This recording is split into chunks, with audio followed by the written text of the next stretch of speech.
이번 사연은 매우 현실적이어서 그만큼 흥미로운데 마음 한편이 서늘해지는 고부관계의 이야기입니다. 며느리께서 보내주신 사연 속에서 어떤 이야기가 펼쳐질지 기대해주세요. 지금은 전혀 그렇지 않지만 저는 시집에 간 지 얼마 안 된 것 같은데 나름 긴 머리를 가지고 있었어요. 허리까지는 아니었지만 가슴을 덮는 정도의 길이는 있었죠. 결혼한 뒤 처음으로 맞는 여름이었고 그 머리를 보면서 항상 더럽게 보이겠네 해요. 앞으로 계속해서 더워질 테니 그걸 보기만 해도 더워서 어떡하지. 초여름을 맞이하면서 시어머니께서는 내 머리에 대해 미주알을 얘기하기 시작했어요. 고주알을 자주 떠들었습니다. 제발 좀 정리를 해달라며요. 그런데 제가 그렇게 긴 머리도 아니었고 시어머니께서는 저에게 어깨 길이로 자르면 좋겠다고 하셨지만 저는 그렇게 하기 싫었어요. 오히려 더운 날에 어깨에 닿는 단발머리라면 훨씬 더 더울 텐데요. 제대로 머리를 묶기도 어렵겠죠. 그러한 애매한 길이는 게다가 나에게 단발이 어울리지도 않아서 친정 아버지께서 계집애들 머리 지렁지렁하게 하면 못 본다고 말씀하셨던 분이라서 학창시절 내내 학교에서 규율을 받는 게 아니라 집안에서도 규제를 받았기 때문에 아주 깔끔한 머리만 유지했던 사람입니다. 이제 성인이 되어서는 좀 더 내키는 머리 스타일을 해보고 싶네요. 다녔던 것이고요. 연예인을 따라서 유행하던 파마마리도 해봤습니다. 어찌됐건 짧은 머리는 성인이 되고 나서부터는 한 번도 없었는데요. 그리고 제가 맹세하는데 시부모님 앞에서 머리를 지저분하게 한 적은 없었습니다. 그냥 깔끔한 스타일이었어요. 밥 먹을 때나 식사 준비를 할 때는 무조건 머리를 하나로 딱 묶는 것이 습관이었고요. 그런데 저희 친정 아버지도 그러셨고 어른들께서는 종종 이렇게 기다란 머리를 탐탁치 않아 하시는 분들이 계실 수도 있는 것이니까 저는 대수롭지 않게 시어머니의 핀잔을 넘겼더랍니다. 그런데 말이죠. 그 여름에 시어머니랑 같이 동네 미용실에 갈 건 있겠죠? 저는 머리를 다듬는 사람이에요. 머리의 길이를 약간 자르면서 전반적으로 모양을 조정하는 작업을 하는 거죠. 그래서 미용실을 방문하여 머리를 다듬기로 했습니다. 미용실에서 의자에 앉아 있는 동안 미용실 천을 두르고 있는데 우리 손님 언니께서는 오늘은 간단히 머리를 다듬어 달라고 하셨어요. 네, 사장님께서는 그냥 무난하게 정리만 해주시면 된다고 말씀하셨습니다. 머리 길이를 약간 짧게 해주시면 좋겠다고 부탁했고 사장님하고 간단한 대화를 나눈 후 조용히 앉아 기다렸습니다. 사장님은 TV 채널을 바꾸려고 잠시 자리를 비우셨고 그 짧은 시간에 뒤편 소파에 앉아 계시던 시어머니가 갑자기 일어나서 미용 가위를 집어들었습니다. 내가 볼수록 이거 꼬라지 너무 답답해서 안 되겠다. 에라이 잘라버려야지. 그렇게 혼잣말 하시면서 시어머니께서는 가위로 제 뒷머리카락을 잘라버리셨습니다. 저는 멀뚱하게 앉아있다가 갑자기 서북하는 소리에 넋이 나가버렸죠. 그냥 아무렇게나 가위질을 크게 한번 싹 해버리신 거예요. 진짜 너무나도 순식간의 일이었습니다. 어머나, 지금 뭐 하시는 거예요? 아, 이걸 어째 해야 하나. 머리를 이렇게 막 잘라 놓으시면 어떻게 해요? 미용실 사장님께서 호들갑을 떠시길래 그때서야 제가 정신을 좀 들었다니까요. 오죽 황당했으면 제가 일시적으로 멍하게 있었을까요? 그제야 알았죠. 제 뒷머리카락이 크게 잘려나갔다는 게요. 사실을 이야기하자면 정말 소름 끼치는 일이 있었어요. 거울 속에서 비친 시어머니의 모습이었는데 아주 크게 깔깔거리며 웃고 계셨어요. 아이고, 내가 모양을 너무 멋대로 했나 봐. 미안할래 하고 내가 보면서도 영견뎌야 했다고 하니 마음이 조금은 시원해지는 기분이었네요. 너무나 즐겁게 웃으시다가는 눈물마저 흘리시더라고요. 손으로 눈가를 털어 말씀하시는데 그 모습을 보며 저도 미용실 사장님도 얼어붙어 있었어요. 자, 그럼 이제 뒷마무리는 알아서 센스 있게 해주겠죠. 나는 장이나 보러 좀 가봐야겠네 하고 할 말을 잃고 멍하니 입을 벌린 두 분께서요. 사람이 시어머니를 쳐다보면서 말씀을 남기신 후 그대로 미용실을 나가 버리셨습니다. 미용실에서는 TV 소리만 흘러나오고 있었고 잠시 동안 정막이 흘렀습니다. 상황을 파악한 후에 갑자기 눈물이 조금씩 나더라고요. 사장님께서 손거울로 제 뒷머리카락을 보여주시면서 가운데가 파먹듯이 크게 듬성한 모양으로 잘려있다는 것을 확인했습니다. 최대한 잘려진 길이에 맞춰서 더 짧아지지 않도록 다듬어 달라고 말씀드렸습니다. 울음을 참는 제 게시물을 보시면서 사장님께서 혀를 끌끌 차셨고 대꾸할 수 없어서 입을 꾹 다무쳐 있었습니다. 잠시 후 미용실에 들어오신 어떤 사람이 있었습니다. 손님께서 제게 시선을 던지신 후 왜 울창거리면서 머리를 자르고 계세요? 여자가 군대에 입대하는 건가요? 이렇게 말씀하셨어요. 그 말을 듣고 나니까 더 서럽게 느껴져서 진짜로 울었습니다. 그날 정말 우연히 남편한테 저녁만큼 소리를 질렀죠. 시어머니에 대한 불만을 터뜨렸습니다. 우리는 지인의 소개로 만나 연애 기간이 짧았지만 어쨌든 남편에게 그런 식으로 화를 내본 적이 없었어요. 그때가 처음이었거든요. 시집와서 처음으로 울면서 화를 냈는데 남편은 굉장히 무기력한 표정으로 있었어요. 하지만 잘 어울리지만 길이는 어깨 아래로 넘어오잖아요. 그럼 머리도 묶을 수 있는 게 아니에요. 제가 보기에 더 잘 어울리는 데가 있을 것 같아요. 좋은데 왜 이렇게 말을 하는 것이 아니겠어요? 아니, 누가 잘 어울리는지, 안 어울리는지 그 의견을 구했나요? 저는 시어머니의 행동을 폭로한 것인데 왜 그런 평가를 해주고 있을까 자신도 없이 있는 것인지요? 시아버지께서는 저에게 젊을 때 머리가 빨리 자라는데 이런 걸 가지고 유난이구나. 전년만년 머리 한 자락이라도 한다냐? 라며 말씀하셨어요. 추운 겨울이 되면 벌써 더 자라있을 것이라며 그런 일이 시어머니한테 뭐라고 하지 말라고 했습니다. 버릇이 없어 보이고 영모양새가 별로인 것 같다고 하시면서 오히려 저를 따끔하게 혼내셨어요. 아주 엄한 표정이셨는데 사건을 일으킨 시어머니께서는 제가 왜 그렇게 한 것인지요. 화를 내는 건 이해할 수 없다고 하시면서 제 흉을 보셨습니다. 어째서 그렇게 난처한 행동을 하는지 생각해 보세요. 앞머리가 생각보다 짧게 잘렸다면 어떨까요? 그것이 어째서 중요한지요? 주변 지인들에게 제 뒷담화를 하는 모습을 보였다는 건 저에게 그렇게 말했다는 뜻인가요? 저는 참다는 거에 익숙합니다. 예민한 며느리로 시댁 동네에서 사람들의 시선을 받았습니다. 이 사건은 역대급의 손해를 본 경험이었죠. 별 볼 일 없어 보일지 몰라도 내 안에서는 계속 걸리는 게 있었습니다. 시간이 흐를수록 그 상황은 더 이상 이상할 정도로 황당하고 기분이 나빴거든요. 결혼 초반부터 시어머니와의 관계가 이런 식으로 시작됐는데요. 그 이후로도 계속해서 서러운 일이 발생했던 건 남편과 둘만의 시댁 방문 날이었어요. 우리는 집에서 아침 겸 점심을 먹고 출발한 거예요. 시아버지의 차에서 계속 이상한 소리가 나서 남편이 확인해보기 위해 가게 된 것이었습니다. 남편은 자동차를 비롯해 각종 기계들에 대해 잘 아는 편이었거든요. 도착해서 잠시 시간을 보내고 남편은 시아버지의 차를 살펴보러 나갔습니다. 저는 TV 앞에서 마늘을 채를 하고 있었죠. 하지만 잠시 후 남편이 집으로 돌아왔는데 관케통서 간식을 찾고 있더라. 그래 그럼 계란찜 해볼까 했는데 계란이 남았더라. 어머님께서 어제 새 계란을 사셨더라고 제가 물었을 때 남편은 부엌 천장에서 라면 하나를 꺼내들더니 이걸 끓여 먹겠다고 하던데요. 내가 좋아하는 무파마다를 이거 진짜 맛있어. 계란 하나 풀어서 이거 끓여 먹으면 되겠네. 같이 먹을 거면 2개 끓일까? 아니야, 나는 생각 없어. 그런데 간식으로 라면이나 끓여 먹었다고 하면 어머니께서 뭐라고 하실까봐 걱정돼. 무슨 소리야? 라면이 얼마나 든든한데 저녁 식사 전에 너무 거나하게 먹었다고 뭐라 하시면 모를까? 남편이 그러길래 저는 그냥 계속 TV를 보면서 마늘이나 까고 있었어요. 남편은 부엌에서 라면을 끓였어요. 잠시 후 지인분의 댁으로 마실을 나가셨던 시어머니께서 귀가하셨습니다. 제게 마늘 까놓으라고 시키셨어요. 내일 외출하시는 시어머니가 저는 내심 얄미웠거든요. 그래서 그런 생각을 가지고 시어머니를 힐끗 쳐다보고 있었는데 이게 웬일인가요? 시어머니께서 저런 막 노려보시는 거예요. 굉장히 못마땅하다는 표정으로요.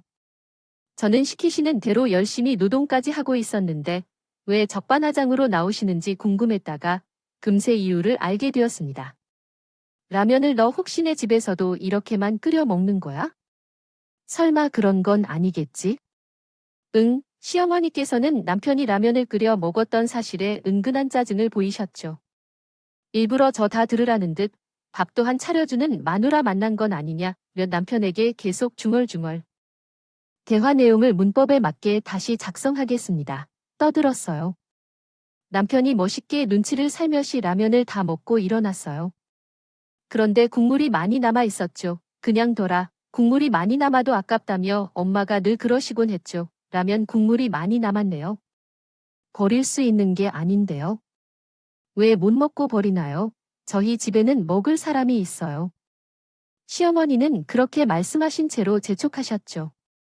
이따 저녁 먹을 때 그 사람에게 반말로 하여라면 국물을 처리하라고 할 것 같아요. 그런 순간 제가 자신의 귀를 의심받게 할 수 없었어요. 그때 TV에서 막장 소재를 다룬 주말 드라마 재방송을 보고 있었는데 거기에서 나오는 인물들보다 시어머니가 더 막장이라는 생각이 들어서 헛웃음이 나오더라고요. 당황한 남편이 재빨리라면 국물을 싱크대에 쏟아버리면서 상황은 일단락되었지만 진짜 어이가 없었습니다.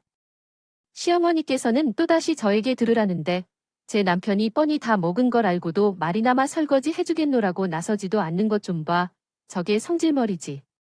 저게 바로 성질머리야? 이렇게 중얼거리셨습니다. 너무 열받아서 마늘 까던 작업을 바로 접었습니다. 작업 완수의 고지가 얼마 남지 않았지만 이제 더 이상 이어갈 수가 없더라고요. 이제 그만 까겠다면서 뒷정리를 시작하니 시어머니께서는 혀를 찔끔 차셨습니다.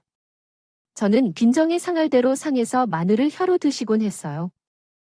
걸 정리하고 그냥 겉옷도 챙겼어요. 나는 집까지 택시를 타고 갈게. 아버지 차를 고치는 것을 끝내고 오든지 해. 어리둥절한 장모와 당황한 남편을 두고 먼저 시댁으로 나섰습니다. 집으로 혼자 오면서도 울분이 가지 않았죠.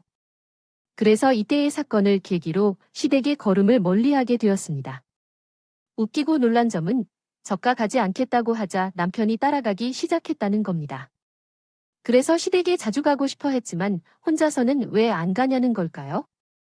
이 문제는 제게만 해당되는 것이 아니고 우리나라에는 많은 남편들이 아내 없이는 집에 가지 않으려 한다고 한다.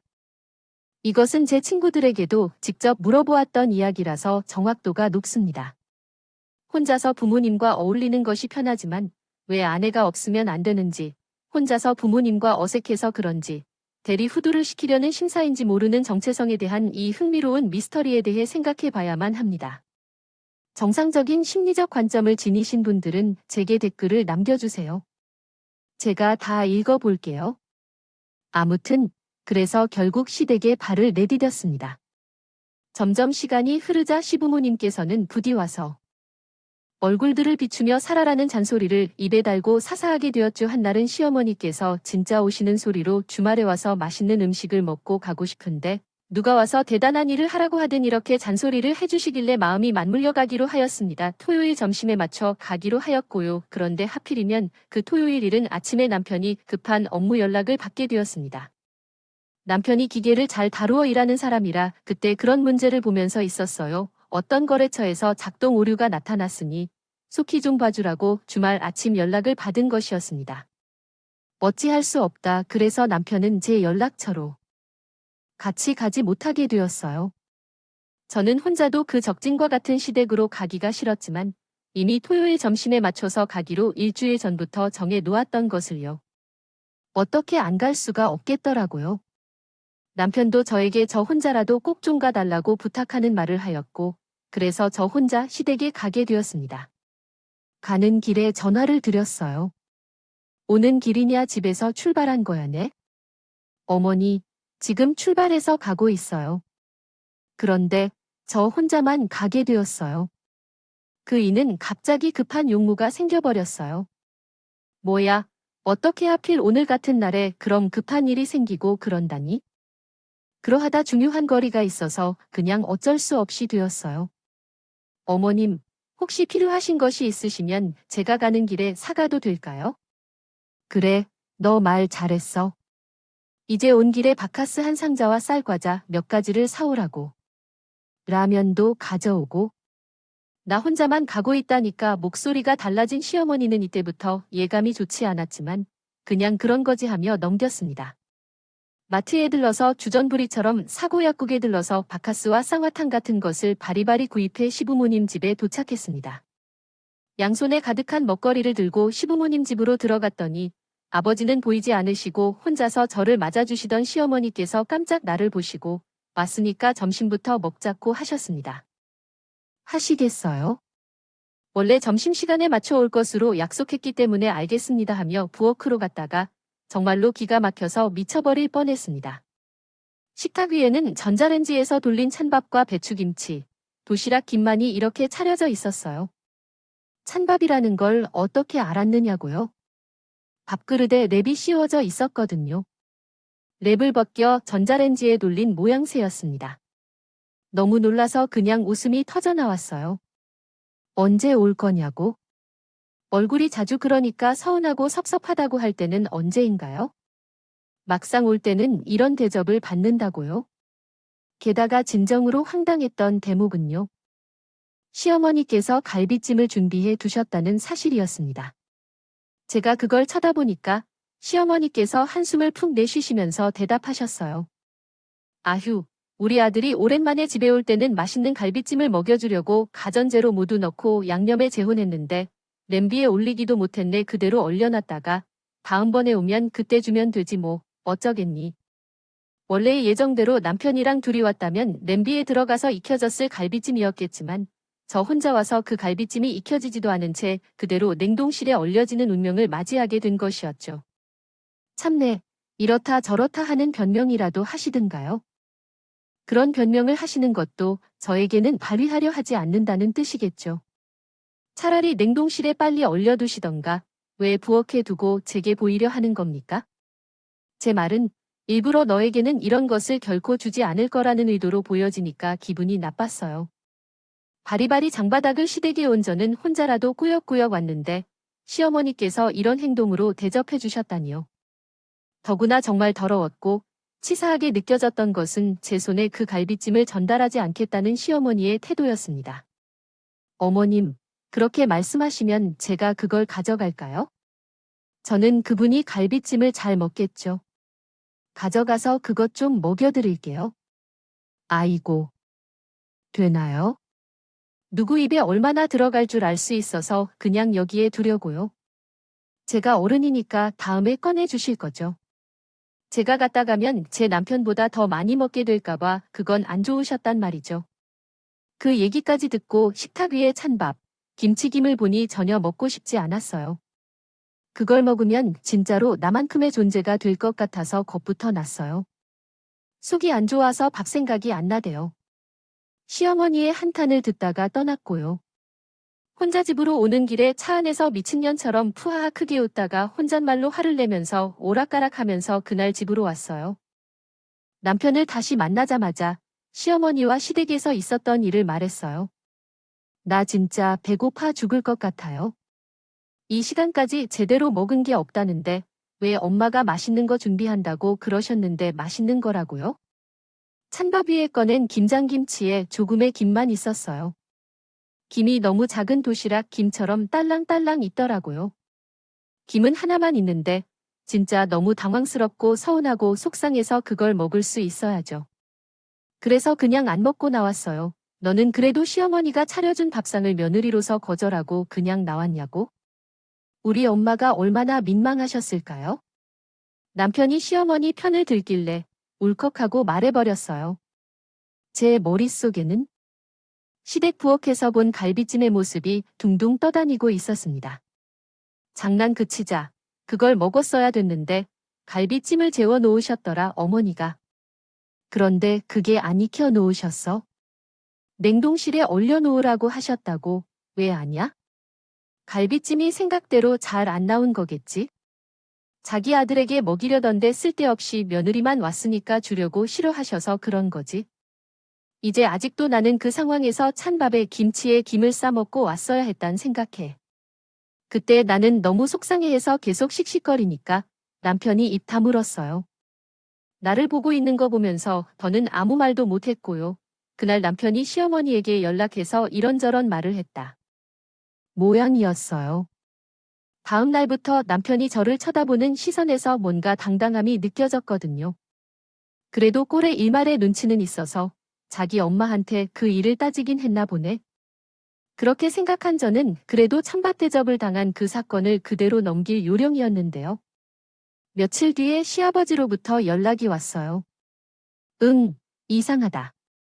어머님도 아니고 아버님이 나한테 무슨 일로 연락을 하신 거지? 한 번도 없었던 일이라서 당황한 가운데 전화를 받아봤습니다.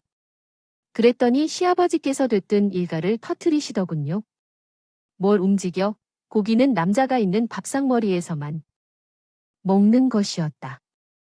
갑자기 예고 없이 그런 소리를 들으니까 제 귀가 다 멍멍했습니다.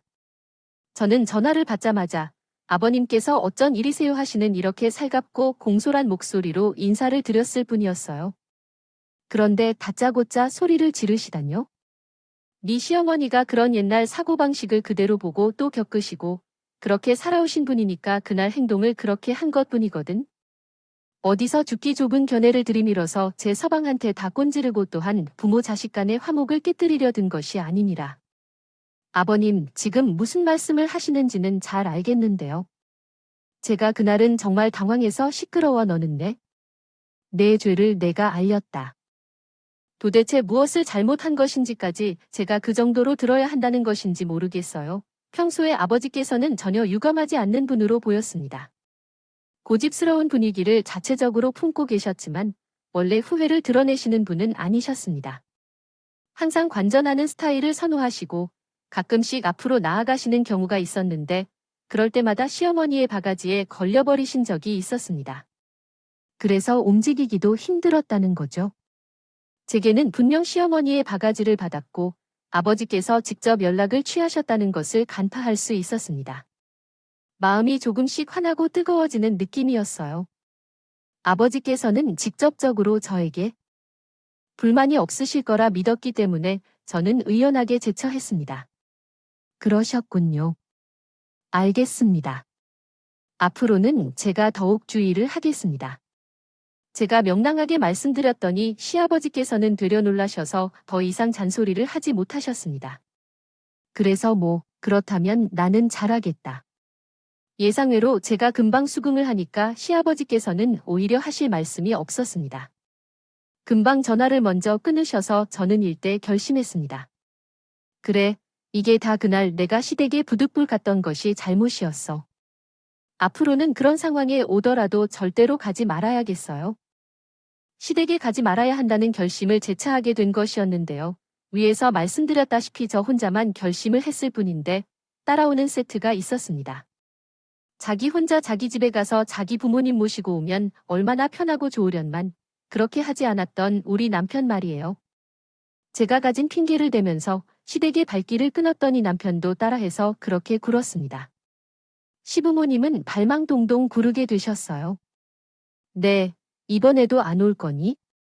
도대체 뭐가 바쁘다고 그러면서 시어머니께서 말씀하시는데 최근에는 저에게 연락을 하십니다. 그런데 저는 넘어가지 않았습니다.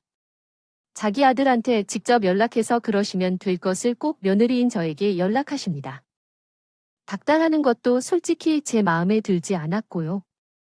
인과응보, 자업자득이라는 표현을 여기에 사용해도 될지 모르겠지만 어쨌든 시어머니께서는 그런 처우를 받은 것 같았습니다. 무려 찬밥 대접받은 그날 이후 꼬박 5년이나 시댁 방문을 멀리하게 되었습니다. 제 부부는 딸만 둔데 시어머니께서는 이후 줄줄이 선녀네. 그래도 손자였으면 더 좋았을 텐데 라고 말씀하시며 제 앞에서 실혼을 드러냅니다. 이 때문에 우리 애들을 보여드리러 가고 싶지도 않았겠죠. 애들이 학교를 다닌 지 얼마 되지 않아서 또 손녀들이 태어나면서부터 기억하신다면 시아버지께서 보시는 게 다 보이던 제 이유로 시댁에 가기 시작했었네요.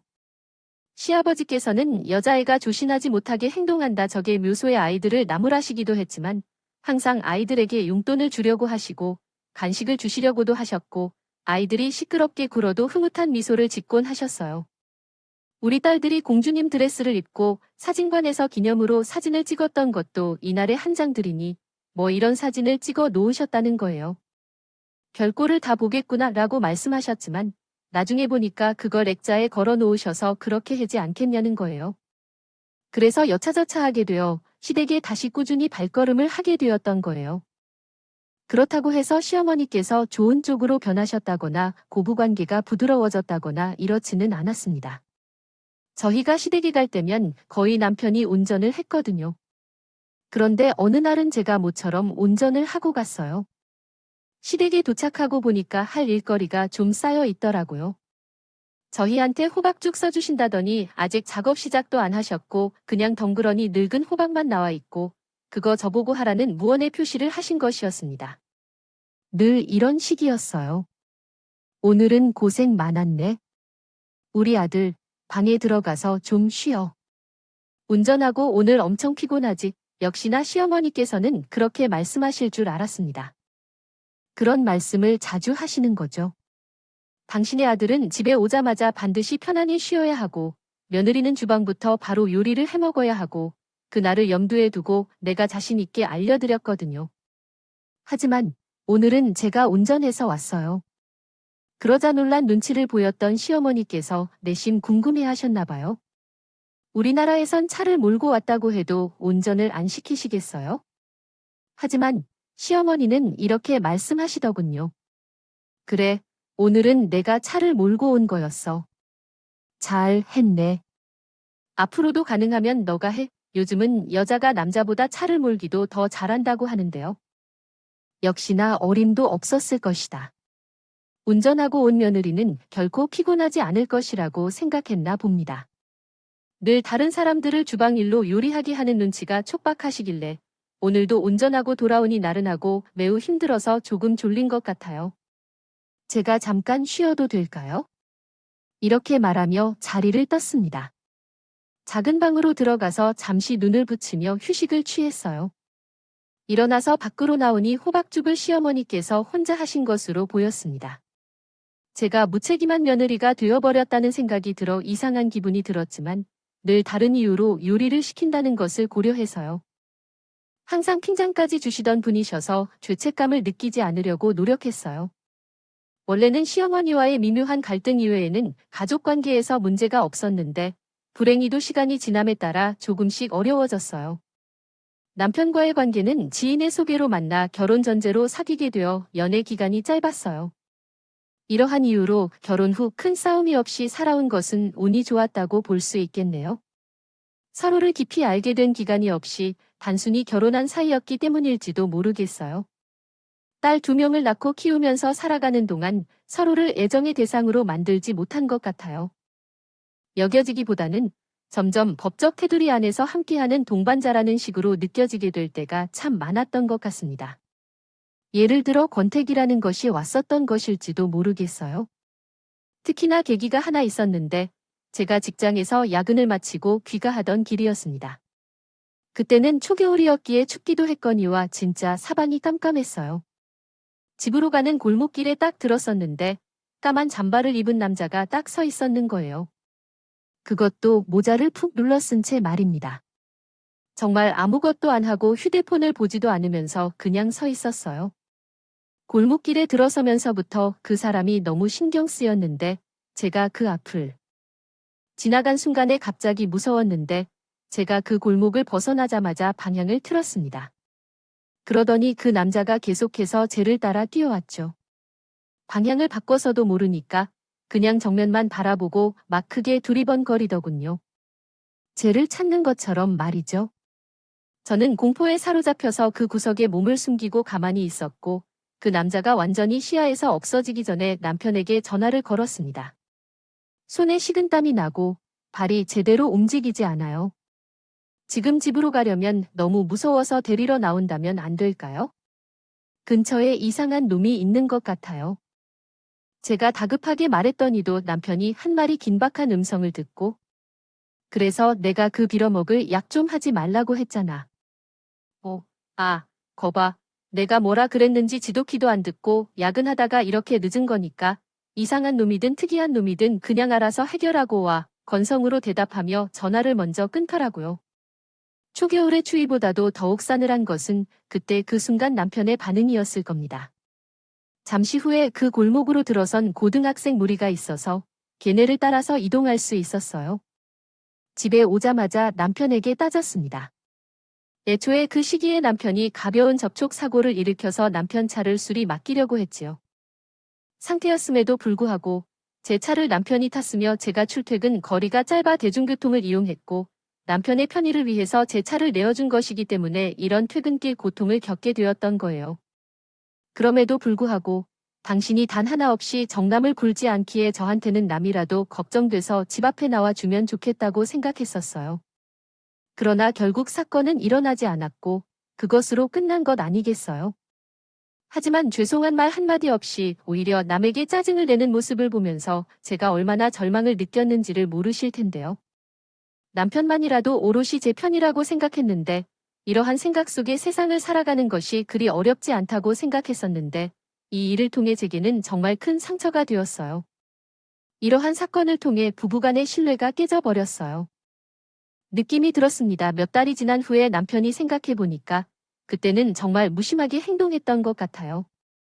이제 와서 말하기는 좀 그렇지만 그때는 미안했어라고 해줬지만 이미 그 순간에 느낀 실망감을 해결할 수는 없을 것 같더라고요.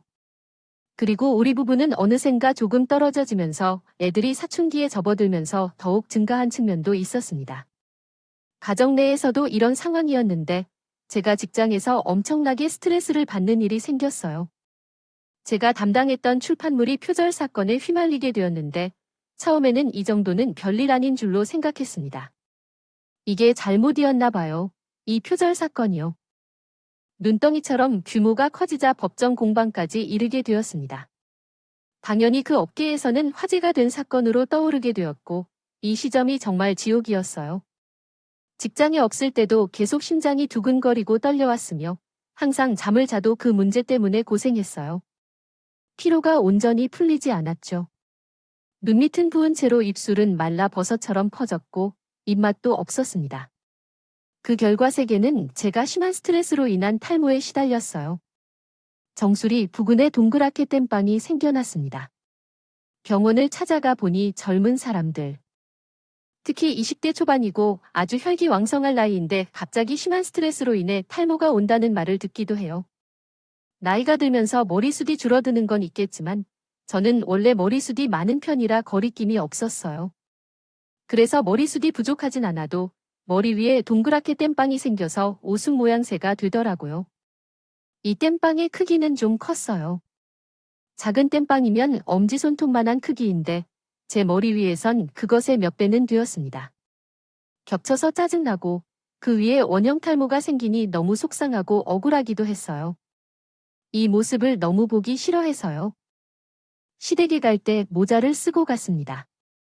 계속 모자를 벗지 않아서 시어머니가 계속 물어보셨어요. 저는 스트레스로 인해 땜빵이 생겼다는 걸 진정하셨기 때문에 어쩔 수 없이 모자를 쓰고 있는 모습에서 모자로 얼굴을 가리게 되었나 봐. 이렇게 유추가 가능한 거였어요. 시아버지는 아무런 말씀도 안 하셨지만 그랬으면 진작에 밥상 앞에서 모자를 쓰고 있지 않았을까? 시아버지는 따끔하게 말씀하시는 분이시니까요. 그러나 시아버지는 가만히 계시는 게 이상했어요. 모자를 쓴 건 누가 봐도 탈모 때문인데 그런데도 시어머니는 참 얄미운 듯 했네요. 계속 모자를 씌우면서 답답했던데 그 모자는 왜 자꾸 쓰고 있냐는 게요. 정수리에 탈모가 생겼으면 어떻게 남편이 헛기침을 하며 의도를 알리기 시작하자 사모님은 입을 다물었지만 기뻐하는 모습이 느껴졌어요. 그 풍경을 보며 느낀 건 얼마나 세월이 흐르더라도 시어머니와 며느리 사이는 그냥 사이 사람일 뿐이고 진정한 친밀함은 영원히 사라지지 않는다는 것이었어요. 이 사실을 깨닫고 나서 시아버지의 칠순잔치가 있었어요. 이날의 사건은 그동안 있었던 어떤 사건도 비교되지 못할 것이라고 느꼈죠. 사건인 적도 있습니다. 아버님 칠순 날이라는 것에 모자를 쓰게 되었네요.